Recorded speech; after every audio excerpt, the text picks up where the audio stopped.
E aí, galerinha, sejam todos muito bem-vindos a esse vídeo. Aqui quem tá falando é o Daniel Marreta. Deus abençoe cada um de vocês. Eu quero deixar um esclarecimento muito importante e uma catequese rápida e direta para você que está me assistindo agora, tá? Deixa eu te explicar uma coisa.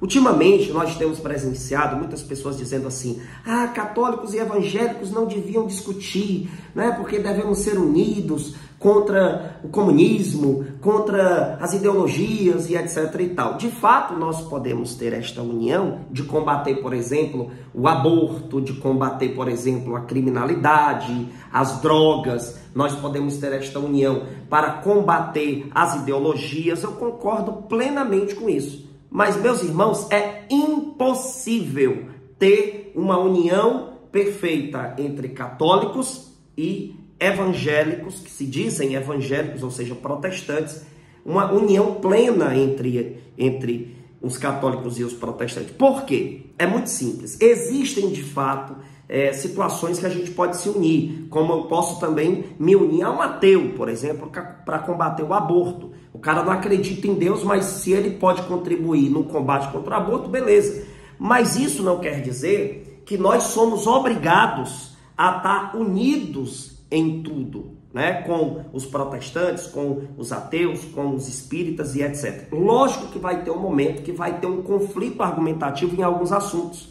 E é por esse motivo que eu quero esclarecer para você que fora da Igreja Católica não há salvação. É uma frase que está sendo rejeitada até mesmo por muitos que se dizem católicos. Por quê? Porque no mundo moderno as pessoas estão achando que esta frase, ela é intolerante, é jogar pessoas no inferno, é assustar, é afastar pessoas. Não, na verdade, nós estamos esclarecendo para quem não tem entendimento que a igreja, ela é o corpo místico de Cristo.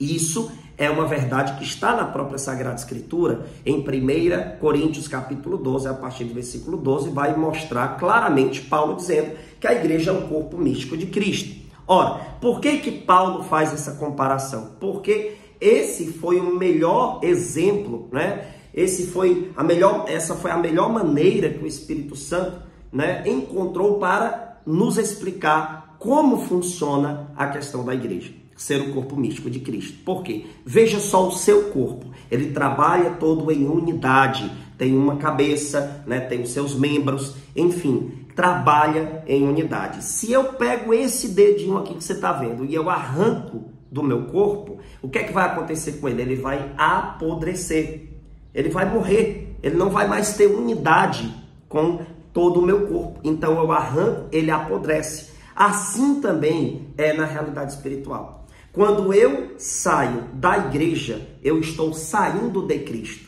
Muitas pessoas dizem assim: Daniel, mas quem salva é Jesus? Sim, de fato, quem salva é Jesus. Mas nós precisamos entender como que funciona esta salvação. Como que acontece esta salvação? Aí vai ter alguém dizendo para você: a salvação acontece porque Jesus morreu por mim na cruz. Mas como é que eu, como cristão, como católico, preciso enxergar a necessidade da igreja nisso? Como é que eu preciso enxergar? Nós precisamos entender justamente o que Paulo explica, dizendo que a igreja é o corpo místico de Cristo. Há uma necessidade de cada um de nós permanecermos nesse corpo místico.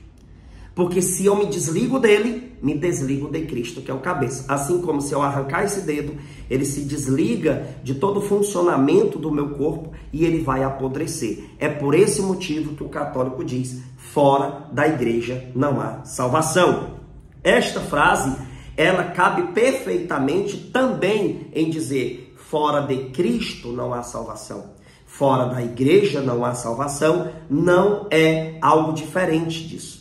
Certo? Quando eu digo que fora da igreja não há salvação, automaticamente eu digo que fora de Cristo, o verdadeiro Cristo, não há salvação. Porque a igreja é o corpo místico de Cristo. E aí você vai encontrar esta verdade, como eu acabei de mencionar, 1 Coríntios capítulo 12, a partir do versículo 12, Romanos 12, 5, embora muitos membros formamos um só corpo, né? E Colossenses 1, 18, que vai dizer que Cristo é o cabeça desse corpo. Se eu estou falando de um Deus, eu preciso também acreditar que exista uma única verdade sobre esse Deus. Vamos imaginar que uma pessoa está falando de João e essa pessoa também está falando de João, só que aqui está acontecendo de uma falar de um jeito e outra de outro. Com certeza, né, é óbvio que uma vai estar certa e outra vai estar errada. Vamos supor que existem 3.000 pessoas falando de João, certo? Todas as 3.000 falando diferente, certo? Então, vai ter que ter uma que vai estar falando do verdadeiro João, não é assim? Da mesma maneira a questão espiritual. A igreja, ela tem uma única doutrina. Tito, capítulo 2, versículo 1 vai dizer que só existe uma única doutrina. Se existe uma única doutrina, não pode existir uma igreja aqui que prega uma doutrina e outra bem aqui que prega outra doutrina. Então, se nós estamos falando de Deus, nós temos que falar de um único Deus e com uma única fala, porque senão um vai estar errado e outro vai estar certo. Isso é óbvio. Se você fala de mim de um jeito e outra pessoa fala outra coisa completamente diferente, de duas uma, ou você está certo, ou a pessoa que está falando diferente está certa. Então, quando nós dizemos que fora da igreja não há salvação, nós estamos afirmando que fora de Cristo não há salvação. Entendeu? E isso não é errado afirmar. Isso não é agressivo afirmar. Pelo contrário, nós estamos conscientizando as pessoas da necessidade da igreja para que elas sejam salvas. Por quê? Porque elas necessitam de Cristo. E para que eu possa estar fazendo a vontade de Deus, eu preciso estar em Deus. É por isso que em 2 Coríntios 5,17 vai dizer: aquele que está em Cristo é uma nova criatura. O que passou é velho, eis que tudo se fez novo. Está em Cristo. Eu preciso estar em Cristo. E como isso é possível? Somente é possível você no corpo místico de Cristo, que é a igreja, para que tenha unidade com o cabeça, que é Jesus. Entendeu? Você pega, por exemplo, aqui na Sagrada Escritura, em João capítulo de número 15, eu posso abrir aqui para você e ler o versículo de número 4, né? Diz assim: permanecei em mim e eu permanecerei em vós. O ramo não pode dar fruto por si mesmo. Tá vendo? O ramo não pode dar fruto por si mesmo. Se eu arranco o meu dedo e deixo ele lá fora do meu corpo, ele vai apodrecer, ele não vai servir para nada. Então, uma pessoa, quando se desliga da igreja, ela está fazendo a opção de ser uma pessoa morta, assim como se um dedo é desligado do corpo, ele apodrece. Veja só, aí diz: o ramo não pode dar fruto por si mesmo, se não permanecer na videira. Assim também vós não podeis tampouco dar fruto, se não permanecerdes em mim. Jesus diz isso. Se você não permanece em mim, você não pode dar fruto. Ou seja, se você se desliga de mim, você morre, você apodrece. Então, quando nós dizemos fora da igreja católica não há salvação, estamos afirmando que fora de Cristo não há salvação, fora do corpo místico de Cristo. Ah, Daniel, e como você pode me provar que a igreja católica é o corpo místico de Cristo?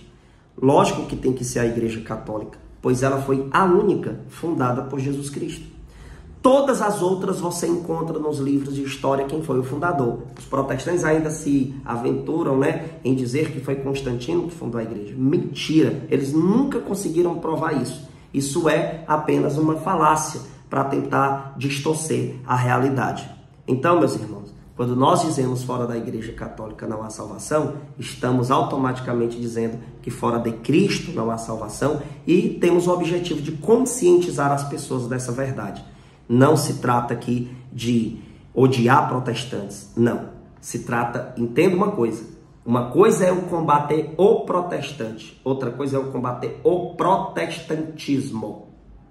Entenda, nós não odiamos os protestantes, nós odiamos o protestantismo, odiamos a mentira, odiamos a distorção. E esse é um ódio santo. Porque você está odiando o que não é verdadeiro. Não é as pessoas que estão sendo enganadas lá. Não, não é. A nossa luta não é contra homens de carne e sangue, mas contra principados e potestades. Tá certo? Esse foi os 10 minutos de catequese com o Daniel Marreta. Que Deus abençoe. Você que ainda não comprou a nossa apostila de estudo bíblico, fala comigo nesse WhatsApp aqui. Eu tenho certeza que você vai amar o nosso conteúdo simples, direto e claro, objetivo. Tá certo? Deus abençoe vocês e compartilhem esse vídeo. Até a próxima.